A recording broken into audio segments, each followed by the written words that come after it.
রাসূলুল্লাহ সাল্লাল্লাহু আলাইহি সাল্লাম বলেন, ইন্নাল আবদা ইযা আযনাবা যামবা, বান্দা যখন একটা গুনাহ করে, নুকিতাত ফি কলবিহি নুকতাতুন সাওদা, তার অন্তরের মধ্যে একটা কালো দাগ পড়ে যায়।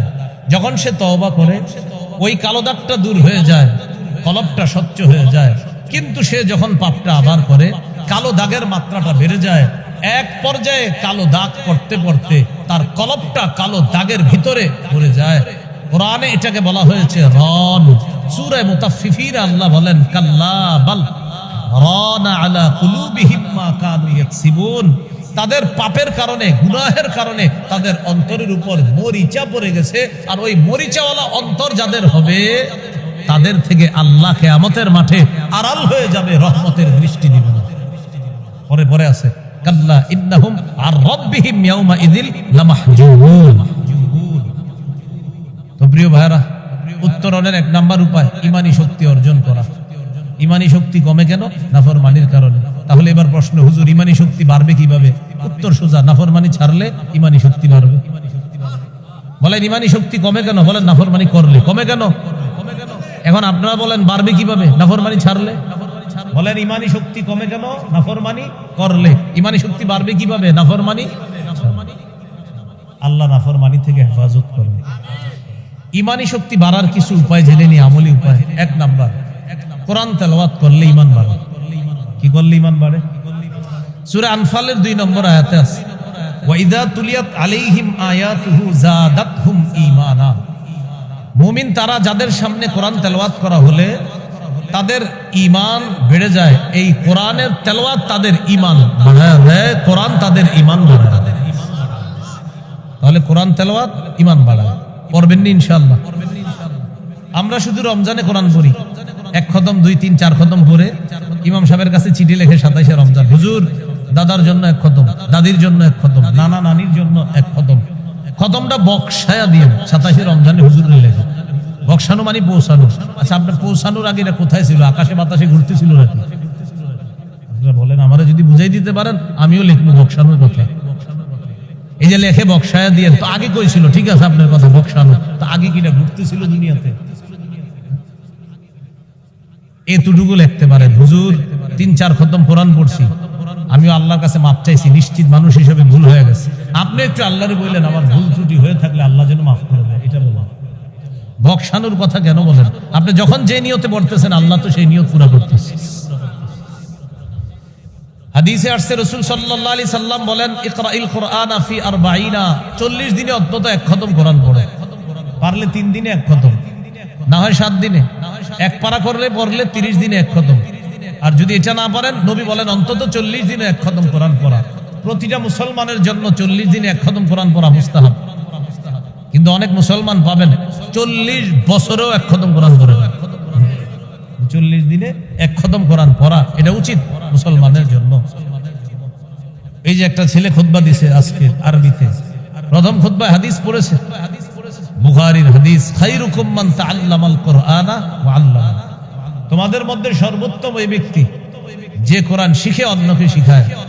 তিরমিজির হাদিস 2909 নম্বর হাদিস, 2910 নম্বর হাদিস। এই 2 হাদিসের মধ্যে আছে কোরআনের সম্পর্কে।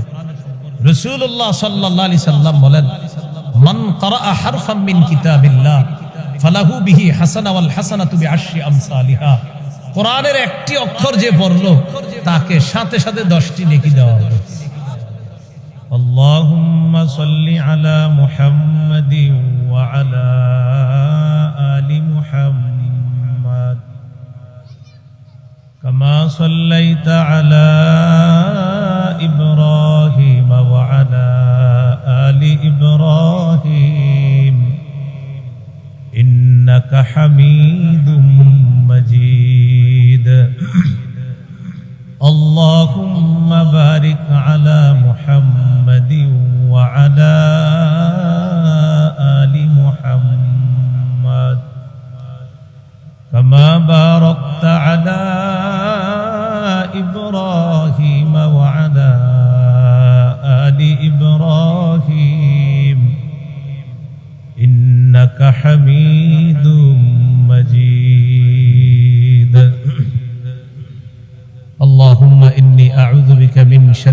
لساني ومن شر سمعي ومن شر بصري ومن شر مني দারুল উলুম ইসলামিয়া হাফিজিয়া মাদ্রাসার উদ্যোগে সমস্ত কবরবাসীর রূহের মাগফিরাত কামনায় নবম বার্ষিক তাফসীরুল কোরআন মাহফিল মুনাজাত পরিচালনা করবেন আলহাজ হাফেজ মাওলানা আব্দুল কাদের সাহেব দামাত বরকাতুহুম, শেখুল হাদিস ও মুহতামিম আমলাপাড়া মাদ্রাসা, সভাপতি দারুল উলুম ইসলামিয়া হাফিজিয়া মাদ্রাসা।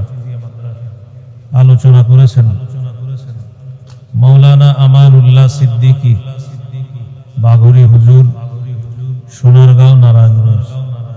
মুফতি জুনায়েদ আহমদ ফয়েজি, ইমাম খতিব সোনাকান্দা কেল্লা জামে মসজিদ, সেক্রেটারি ওলামা পরিষদ, বন্দর থানা, নারায়ণগঞ্জ।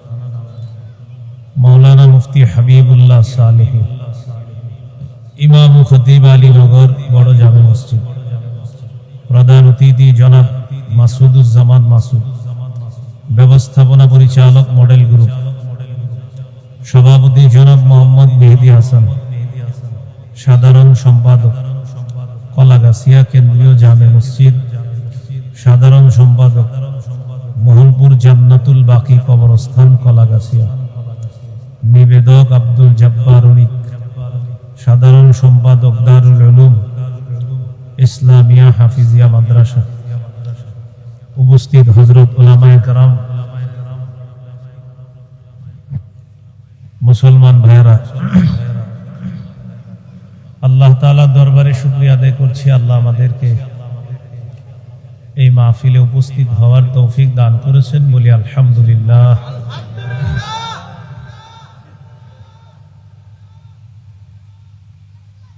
রাত ছোট,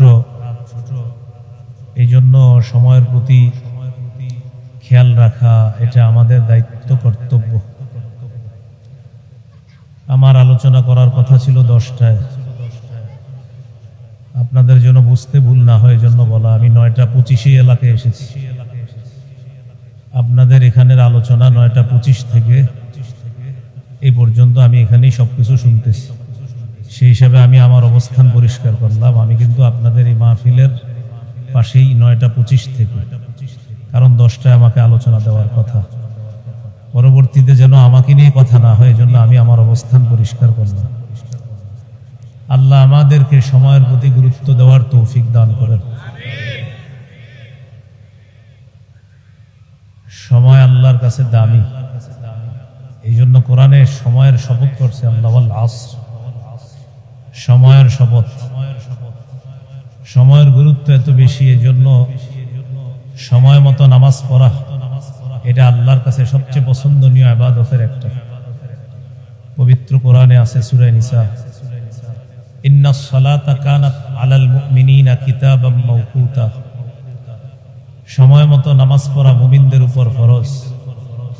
সহিহ বুখারীর বর্ণনা, রাসূলুল্লাহ সাল্লাল্লাহু আলাইহি সাল্লামকে জিজ্ঞাসা করা হলো, আল্লাহর কাছে সবচেয়ে পছন্দনীয় আমল কোনটি?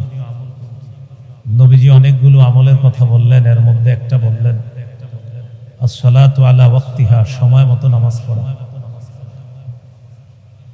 তো সময়ের গুরুত্ব দেওয়া এটা মুমিনের জীবনের জন্য অনেক বেশি জরুরি। মুমিন ভবিষ্যৎ জীবনে এগিয়ে যাওয়ার জন্য সময়ের গুরুত্ব মুমিনের কাছে অপরিসীম। আল্লাহ তাআলা আমাদেরকে কথাগুলা বুঝে শুনে মনে রেখে আমল করার তৌফিক দান করেন।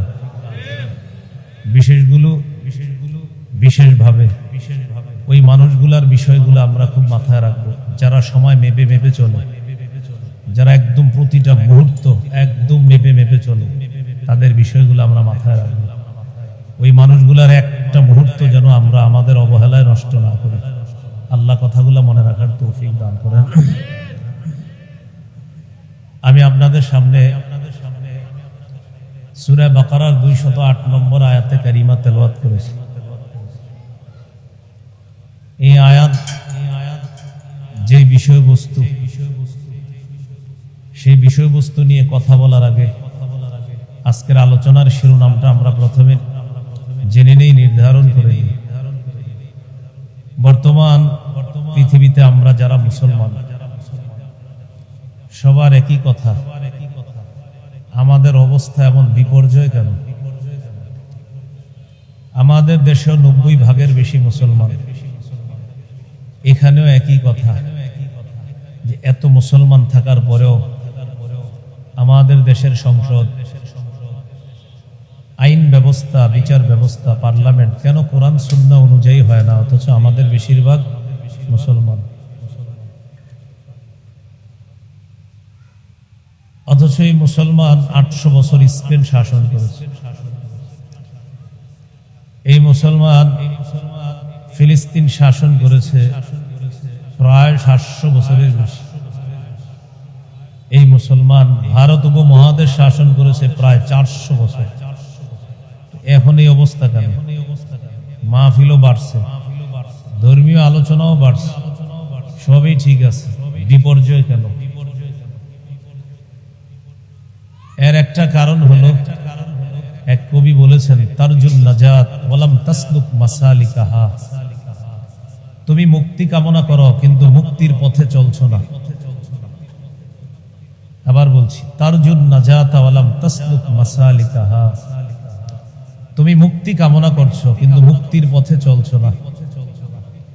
মনে রেখো, ইন্নাস সাফিনাতা লা তাজরি আলাল ইয়াবাস, জাহাজ কখনো শুকনো পথে চলে না, শুষ্ক জায়গায় জাহাজ চলে না, জাহাজের জন্য পানি লাগে, পানি না থাকলে জাহাজ চলবে না। তুমি চাইতেছো মুক্তি, তো মুক্তির পথে চলতে হবে, সেই পথে না চললে মুক্তি মিলবে না। এটা কবি বললেন, তারজুন নাজাতা ওয়ালাম তাসলুক মাসালিকাহা, মুক্তি কামনা করছো, নাজাত চাও, কিন্তু নাজাতের পথে চলছো না। জেনে রেখো, ইন্নাস সাফিনাতা লা তাজরি আলাল ইয়াবাস, জাহাজ কখনো শুষ্ক জায়গায় চলে না, জাহাজের জন্য পানি লাগে, পানি ছাড়া জাহাজ চলে না। তুমি মুক্তি চাও তো মুক্তির পথে চলতে হবে, সে পথে না চললে মুক্তি পাবে না। এটা হলো একটা কথা। দ্বিতীয় একটা কথা আমি ব্যক্তিগতভাবে খুব বেশি বলি, আমাদের বাংলাদেশে মুসলমান 90% বেশি হলেও বেশিরভাগ ইসলাম প্রিয় না। বেশিরভাগ মুসলমান কিন্তু কি প্রিয় না? যেমন পবিত্র কোরআনে আছে, চুরি করলে চুর এবং চূর্ণীর হাত কেটে দেওয়ার কথা আছে কোরআনে। আস-সারিকু ওয়াস-সারিকাতু ফাকতাউ আইদিয়াহুমা, চোর এবং চূর্ণীর হাত কেটে দাও, এটা কোরআনের আইন। কোরআন কোন ধর্মের মুসলমানদের কিতাব বলেন তো? ইসলাম ধর্ম। তাহলে মুসলমানদের কিতাবের নাম কি? কোরআন। কোরআনের বিধান হলো চোর চূর্ণী চুরি করলে হাত কেটে দাও। এখানে যারা বসা এদেরকে পার্সোনাল জিজ্ঞাসা করেন, ভাই চুরি করলে হাত কাটা হোক, কারা কারা চান? পার্সোনাল জিজ্ঞাসা করলে বলবে কি জানেন? এটা কোনো কথা? একটা মানুষের হাত কেটে ফেলা হবে? অথচ নাম আব্দুর রহমান, বাপের নাম আব্দুর রহিম। আবার বলে আমার দিল হলো কোরআন, আমার কিতাব হলো কোরআন। তো যখন বলা হলো কোরআনে বলছে চোর চূর্ণীর হাত কেটে দাও, এখন হাত কাটা হবে, এটা কি চান? বলবে না না, হাত কাটা হবে, এটা কোনো কথা? বললাম না, মুসলমান কিন্তু ইসলাম প্রিয় না, এটা হলো প্রমাণ। যদি ইসলাম প্রিয় হতো তো মেনে নিত, কোরআন বলছে তো মেনে নিত। কোরআনের সূরা আলী ইমরানের 131 নম্বর আয়াতে আছে, ইয়া আইয়ুহাল্লাযীনা আমানু লা তাকুলুর রিবা, হে ঈমানদারগণ তোমরা সুদ খেও না। এই জায়গায় যারা সুদ মুক্ত লেনদেন করে কয়জন? হাত তুলেন না, পার্সোনাল জিজ্ঞাসা করেন, সুদ মুক্ত লেনদেন কয়জন করে? দেখবেন বেশিরভাগ কোনো না কোনো ভাবে সুদি কারবারের সাথে জড়িয়ে আছে। কিন্তু যদি বলেন ভাই আপনি পার্সোনাল একটা কথা জিজ্ঞাসা করি, আপনার ব্যবসা সম্পর্কে জানতে চাই, একটু বলেন তো। পবিত্র কোরআনে আল্লাহ বলেছেন আহাল্লাল্লাহুল বাইআ, আল্লাহ ব্যবসা হালাল করেছেন, ওয়া হাররামার রিবা, সুদকে হারাম করেছেন। আপনার ব্যবসাটা আমি একটু জানতে চাই। তো বলছে, বলার পর সুন্দর করে কৌশল করে আপনারা বলছে, শেষে বলবে এইভাবে, ভাই একটু এই আর কি আপনার ওই সামান্য একটু সমস্যা আছে এটা বলবো। তো নাম আব্দুর রহমান, মুসলমানের সন্তান, হালাল ব্যবসা করতেছে, একটু অংশ সুদের সাথে জড়িয়ে আছে, বলেন যে আপনি কালকে এটা ছেড়ে দেন, ও আপনাকে বলবে এটা সহজ না। বললাম না মুসলমান কিন্তু ইসলাম প্রিয় না। যদি ইসলাম প্রিয় হতো সহজে মেনে নিত সুদ খাওয়া হারাম, আমি হারাম ছেড়ে দিলাম। দেখছেন ঠিকের আওয়াজও কমে গেছে সুদের আলোচনায়। কেন? আনফরচুনেটলি সুদের আলোচনায় ঠিকের আওয়াজ কমে, হানায়ের আওয়াজ কমে। 1 লক্ষ মুসলমানের সামনে সুদের ওয়াজ করবেন, মনে হবে মাঠে কেউ নাই, কিন্তু কয়জন আছে? 1 লাখ। কিন্তু সুদের আলোচনা করলে দেখবেন সব চুপ। কেন চুপ জানেন? আল্লাহ জানে কেন। তাহলে একটা হলো কি মুক্তি চাই, মুক্তির পথে চলছি না, আর একটা হলো মুসলমান কিন্তু ইসলাম প্রিয় না। মুসলমান ইসলাম প্রিয় না। না হয় দেশের 90% মুসলমান ঘোষণা করুক যে আমরা আগামীতে ইসলাম চাই, এটা ঘোষণা করুক সবাই যে যে কোনো মূল্যে ইসলাম চাই, বাতিলদের ঘুম হারাম হয়ে যাবে। কিন্তু বলবে না কেন জানেন? কারণ যে বলবে ও টেনশন করবে, আমি তো সমস্যা, বলবো কি? সূরা নূরের 2 নম্বর আয়াতে আছে, আয-যানিয়াতু ওয়াজ-যানি ফাজলিদু কুল্লা ওয়াহিদিম মিনহুমা মিআতা জালদা। ব্যভিচারিণী নারী, ব্যভিচারী পুরুষ তারা যদি অবিবাহিত হয় তাদেরকে 100 বেত্রাঘাত করা হবে। তারা যদি বিবাহিত হয় তাদেরকে পাথর মেরে হত্যা করা হবে। পার্সোনালি মুসলমানদেরকে জিজ্ঞাসা করেন, ভাই ব্যভিচার করলে অবিবাহিতকে 100 বেত্রাঘাত করা হবে আর বিবাহিতকে পাথর মেরে হত্যা করা হবে, এই আইন আপনি চান? এটা কানে কানে জিজ্ঞাসা করেন। সে বলবে একটা মানুষ মেরে ফেলবে, এটা কোনো কথা? মুসলমান কিন্তু ইসলাম প্রিয় না। আল্লাহ তাআলা আমাদেরকে মুসলমান হিসাবে ইসলাম লালন ধারণ পালন করার তৌফিক দান করেন। তো বলছিলাম অসংখ্য মানুষ ব্যবসা করে, কৌশলে সুদের সাথে জড়িয়ে আছে। কৌশলে কিসের সাথে জড়িয়ে আছে? এই কথা রাসূল হাদিসের মধ্যেও বলেছে। রাসূলুল্লাহ সাল্লাল্লাহু আলাইহি সাল্লাম বলেন, ইযা তাবায়াতুম বিল ঈনা, যখন তোমরা ব্যবসা করবা ঈনার সুরতে, ঈনা মানে হলো কৌশলে সুদের কারবার এর মাধ্যমে ব্যবসা করা। ঈনার অনেক ব্যাখ্যা আছে, ঈনা অনেক ব্যাখ্যা আছে। একটা হলো কৌশলে আপনি মানে ডাইরেক্ট সুদ না, একটু কৌশলে সুদটা ইয়া করে আপনি, তো এটা হলো একটা। ওয়া আখাযতুম আযনাবাল বাকর, এবং যখন গরুর লেজ তোমরা ধরবা, গরুর লেজ ধরবা। আর যখন কৌশলে সুদের ব্যবসা করবা, গরুর লেজ দ্বারা উদ্দেশ্য হলো যখন তোমরা বিলাসী জীবন যাপন করবা, যখন তোমরা সঠিক পথে চলবা না। ওয়ারাদিতুম বিযরঈ, আর কৃষি ক্ষেত খামারে যখন তোমরা সন্তুষ্ট থাকবা। ওয়া তারাকতুমুল জিহাদ, আর যখন তোমরা জিহাদ ছেড়ে দিবা। কৌশলে সুদি লেনদেন করবা, ব্যবসা বাণিজ্য নিয়ে তোমরা খুশি থাকবা, ক্ষেত খামার নিয়ে খুশি থাকবা, গরুর লেজ ধরবা মানে আনন্দ উল্লাসের জীবন যাপন করবা। আর জিহাদ তোমরা ছেড়ে দিবা, বিভিন্ন পন্থায় জিহাদ তোমরা ছেড়ে দিবা, বিভিন্ন ভাবে তোমরা জিহাদকে যখন এড়িয়ে চলবা, সাল্লাল্লাহু আলাইকুম যুল্লা, আল্লাহ তোমাদের উপর লাঞ্ছনা চাপিয়ে দিবেন। লা ইয়ানজিউহু হাত্তা তারজিউ ইলা দীনিকুম, যতক্ষণ পরিপূর্ণ দ্বীনে ফিরে না আসবা ততক্ষণ তোমাদের এই লাঞ্ছনা তোমাদের উপর থেকে আল্লাহ উঠিয়ে নেবেন না, এটা নবীজি বলে দিয়েছেন। এই হলো আজকের আলোচনার ভূমিকা। তাহলে আজকের আলোচনার ভূমিকায় গুরুত্বপূর্ণ কয়টা কথা জানলাম। এক, আমরা মুক্তি চাই কিন্তু মুক্তির পথে চলছি না। কবি বললেন, তারজুন নাজাত ওয়ালাম তাসলুক মাসালিকাহা, মুক্তি চাও মুক্তির পথে চলছো না। ইন্নাস সাফিনাতা লা তাজরি আলাল ইয়াবাস, জাহাজ শুষ্ক পথে চলে না, পানি লাগে। যেমন পানি ছাড়া জাহাজ চলে না, তেমনি তুমি মুক্তি চেয়ে যদি মুক্তির পথে না চলো তাহলে তুমি মুক্তি পাবে না। জাহাজ তুমি যদি চালাইতে চাও আর পানি না রাখো তাহলে জাহাজ চালাতে পারবা না। মুক্তি কামনা করে যদি মুক্তির পথে না চলো তো তুমি মুক্তি পাবে না। এটা ছিল ভূমিকার প্রথম কথা। দ্বিতীয় কথা, হুজুর আমরা এত মুসলমান, তো আমাদের কেন এই অবস্থা? 90 ভাগের মুসলমানের দেশেও কেন ইসলামী হুকুমত হচ্ছে না? এটার উত্তর ছিল কি, আমরা মুসলমান কিন্তু ইসলাম প্রিয় না। এই কথা আমরা জানলাম। অসংখ্য মানুষ আমরা জানলাম কোরআনে আছে চুরি করলে হাত কাটা, কিন্তু এটা বলে হাত কাটা হবে, কিন্তু চুরি যে পুরো এলাকায় হচ্ছে এটা সমস্যা নেই, হাত কাটা হবে এইভাবে চোখ বড় করে বলবে।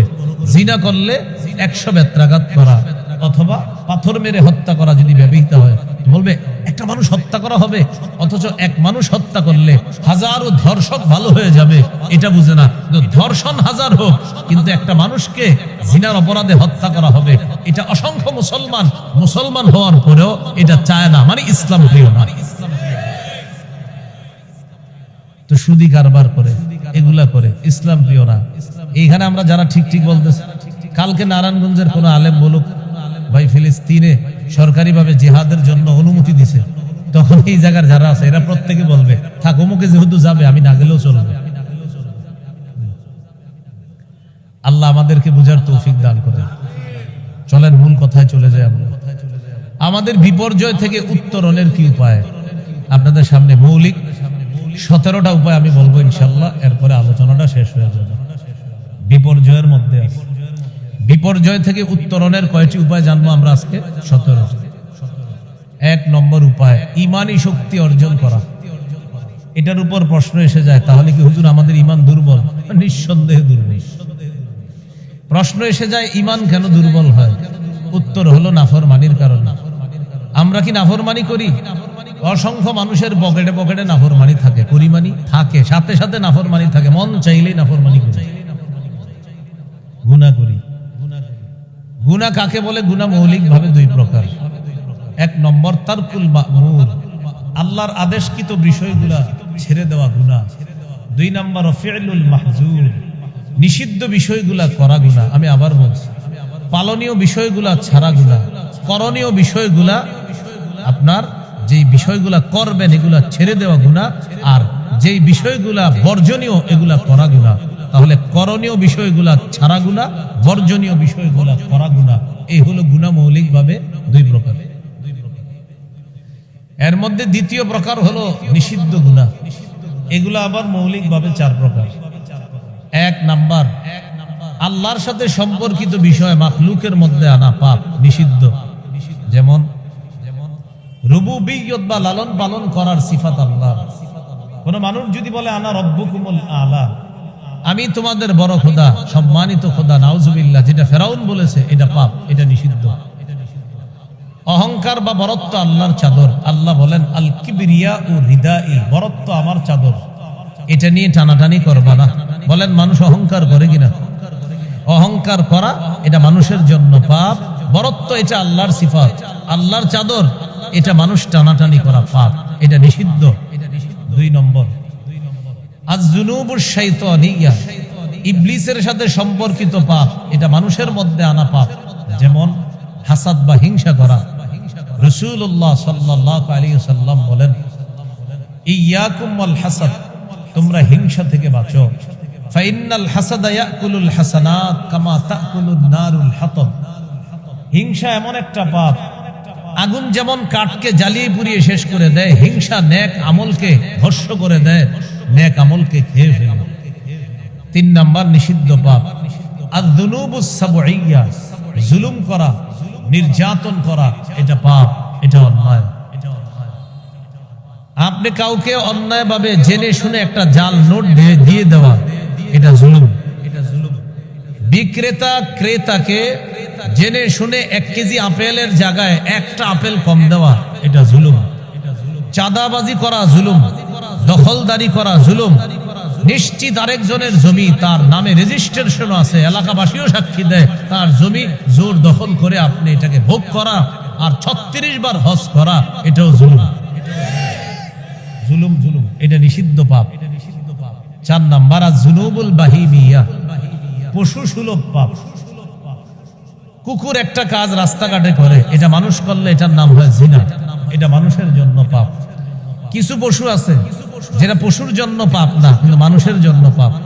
যেমন আজকে রাতে এশার নামাজ না পড়ে অনেক পশু ঘুমায়া যাবে, আজকে রাতে খাবার খেয়েছে পশু অনেক, এই পশুরা এসা পড়বে না, তারা ঘুমিয়ে যাবে। অসংখ্য মানুষ আছে যারা আজকে রাতে খেয়েছে কিন্তু নামাজ পড়বে না, তারাও ঘুমিয়ে যাবে। পশু কালকে ফজর পড়বে না, অসংখ্য মানুষ আছে কালকে ফজর পড়বে না। পশু সকালে উঠা মালিককে বুঝাবে আমার নাস্তা দরকার, অসংখ্য মানুষ আছে 8টা 9টা উঠা মারে বলবে পরোটা ভাজি দাও। তো বলেন পশু আর তার মাঝে পার্থক্য কি? আপনিও খাইলেন, পশুও খাইল।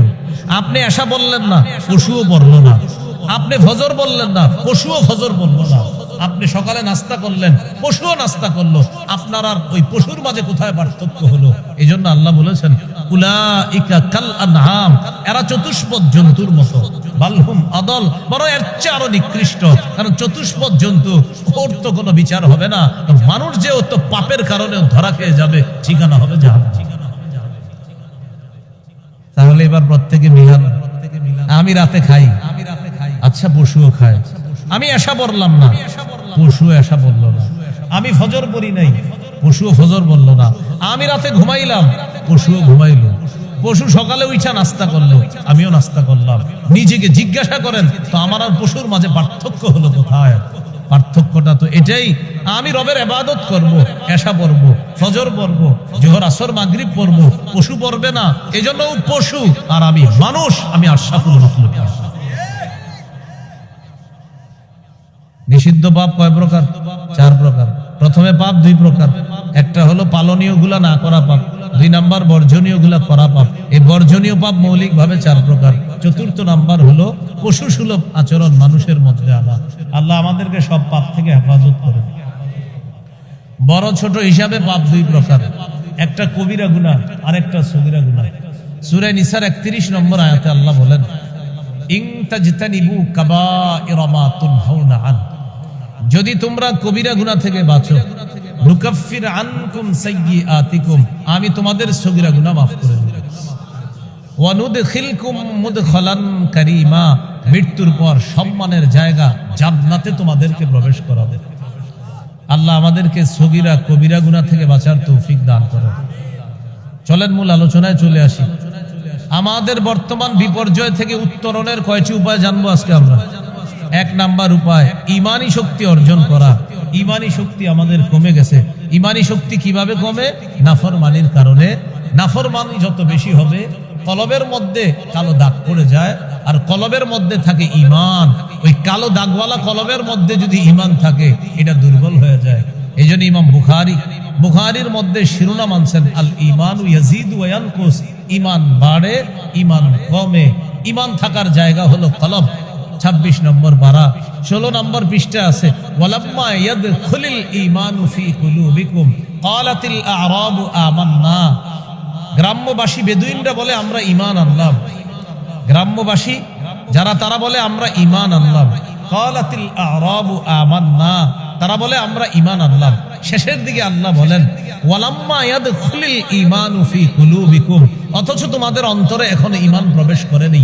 আয়াত থেকে বোঝা যায় ঈমান থাকার জায়গা হলো কলব, আর মানুষ যত পাপ করে তার কলবের উপর আবরণ করে যায়।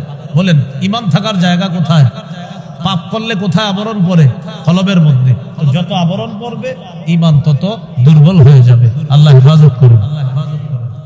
হাদিসের মধ্যে আছে রাসূলুল্লাহ সাল্লাল্লাহু আলাইহি সাল্লাম বলেন ইন্নাল আবদা ইযা আযনাবা যামবা, বান্দা যখন একটা গুনাহ করে, নুকিতাত ফি কলবিহি নুকতাতুন সাওদা, তার অন্তরের মধ্যে একটা কালো দাগ পড়ে যায়। যখন সে তওবা করে, ওই কালো দাগটা দূর হয়ে যায়, কলবটা স্বচ্ছ হয়ে যায়। কিন্তু সে যখন পাপটা আবার করে, কালো দাগের মাত্রাটা বেড়ে যায়। এক পর্যায়ে কালো দাগ পড়তে পড়তে তার কলবটা কালো দাগের ভিতরে পড়ে যায়। কোরআনে এটাকে বলা হয়েছে রন। সূরা মুতাফফিফিন আল্লাহ বলেন কাল্লা বাল রানা আলা কুলুবিহিম মা কানু ইয়াকসিবুন, তাদের পাপের কারণে, গুনাহের কারণে তাদের অন্তরের উপর মরিচা পড়ে গেছে। আর ওই মরিচাওয়ালা অন্তর যাদের হবে, তাদের থেকে আল্লাহ কিয়ামতের মাঠে আড়াল হয়ে যাবে, রহমতের দৃষ্টি দিবে না। পরে পরে আছে কাল্লা ইন্নাহুম আর রাব্বিহিম ইয়াউমা ইযিল লামাহজুবুন। তো প্রিয় ভাইরা, উত্তরণের 1 নাম্বার উপায় ঈমানী শক্তি অর্জন করা। ঈমানী শক্তি কমে কেন? নাফরমানির কারণে। তাহলে এবার প্রশ্ন, হুজুর ঈমানী শক্তি বাড়বে কিভাবে? উত্তর সোজা, নাফরমানি ছাড়লে ইমানি শক্তি বাড়বে। বলেন ইমানি শক্তি কমে কেন? বলেন নাফরমানি করলে। কমে কেন? এখন আপনারা বলেন বাড়বে কিভাবে? নাফরমানি ছাড়লে। বলেন ইমানি শক্তি কমে কেন? নাফরমানি করলে। ইমানি শক্তি বাড়বে কিভাবে? নাফরমানি। আল্লাহ নাফরমানি থেকে হেফাজত করবে। ইমানি শক্তি বাড়ার কিছু উপায় জেনে নি, আমলি উপায়। এক নাম্বার, কোরআন তেলাওয়াত করলে ঈমান বাড়ে। কি করলে ঈমান বাড়ে? সূরা আনফালের 2 নম্বর আয়াতে আছে, ওয়া ইযা তুলিয়াত আলাইহিম আয়াতুহু যাদাতহুম ঈমানা। মুমিন তারা যাদের সামনে কোরআন তেলাওয়াত করা হলে তাদের ঈমান বেড়ে যায়। এই কোরআনের তেলাওয়াত তাদের ঈমান বাড়ায় দেয়, কোরআন তাদের ঈমান বাড়ায়। তাহলে কোরআন তেলাওয়াত ঈমান বাড়ায়। পড়বেন নি ইনশাআল্লাহ? আমরা শুধু রমজানে কোরআন পড়ি, 1 খতম 2 3 4 খতম পড়ে ইমাম সাহেবের কাছে চিঠি লিখে 27শে রমজান, হুজুর দাদার জন্য 1 খতম, দাদির জন্য 1 খতম, নানা নানির জন্য 1 খতম। খতমটা বক্সায়া দিয়ে 27শে রমজানে হুজুরে লেখে। বক্সানো মানে পৌঁছানো। আচ্ছা, আপনার পৌঁছানোর আগে এটা কোথায় ছিল? আকাশে বাতাসে ঘুরতেছিল নাকি? আপনারা বলেন, আমারে যদি বুঝাই দিতে পারেন আমিও লিখবো বক্সানোর কথা। এই যে লেখে বক্সায়া দিয়ে, তো আগে কই ছিল? ঠিক আছে আপনার কথা, বক্সানো তো আগে কিনা ঘুরতেছিল দুনিয়াতে। এতটুকু লিখতে পারেন, হুজুর 3 4 খতম কোরআন পড়ছি, আমিও আল্লাহর কাছে মাপ চাইছি, নিশ্চিত মানুষ হিসেবে ভুল হয়ে গেছে। আপনি একটু আল্লাহরে বললেন আমার ভুল ত্রুটি হয়ে থাকলে আল্লাহ যেন মাফ করে দেয়, এটা বলুন। বক্সানোর কথা কেন বলেন? আপনি যখন যে নিয়তে পড়তেছেন আল্লাহ তো সেই নিয়ত পুরা করতেছে। হাদিসে আসছে রাসূল সাল্লাল্লাহু আলাইহি সাল্লাম বলেন, ইকরাইল কুরআনা ফি 40, 40 দিনে অন্তত 1 খতম কোরআন পড়ো। পারলে 3 দিনে 1 খতম, না হয় 7 দিনে 1 পারা করলে পড়লে 30 দিনে 1 খতম। আর যদি এটা না পারেন, নবী বলেন অন্তত 40 দিনে 1 খতম কোরআন পড়া। প্রতিটা মুসলমানের জন্য 40 দিনে 1 খতম কোরআন পড়া মুস্তাহাব। কিন্তু অনেক মুসলমান পাবেন 40 বছরেও 1 খতম কোরআন পড়ে না। 40 দিনে 1 খতম কোরআন পড়া এটা উচিত মুসলমানের জন্য। এই যে একটা ছেলে খুতবা দিছে আজকে আরবিতে, প্রথম খুতবায় হাদিস পড়েছে, বুখারীর হাদিস, খায়রুকুম মান তাআল্লামাল কুরআনা ওয়া আল্লামা। তোমাদের মধ্যে সর্বোত্তম ওই ব্যক্তি যে কোরআন শিখে অন্যকে শিখায়। তিরমিজির হাদিস 2909 নম্বর হাদিস, 2910 নম্বর হাদিস। এই 2 হাদিসের মধ্যে আছে কোরআনের সম্পর্কে। রাসূলুল্লাহ সাল্লাল্লাহু আলাইহি সাল্লাম বলেন, মান ক্বারাআ হারফাম মিন কিতাবিল্লাহ ফালাহু বিহি হাসানা ওয়াল হাসানাতু বিআশরি আমসালিহা। কোরআনের একটি অক্ষর যে পড়লো তাকে সাথে সাথে 10টি নেকি দেওয়া হবে।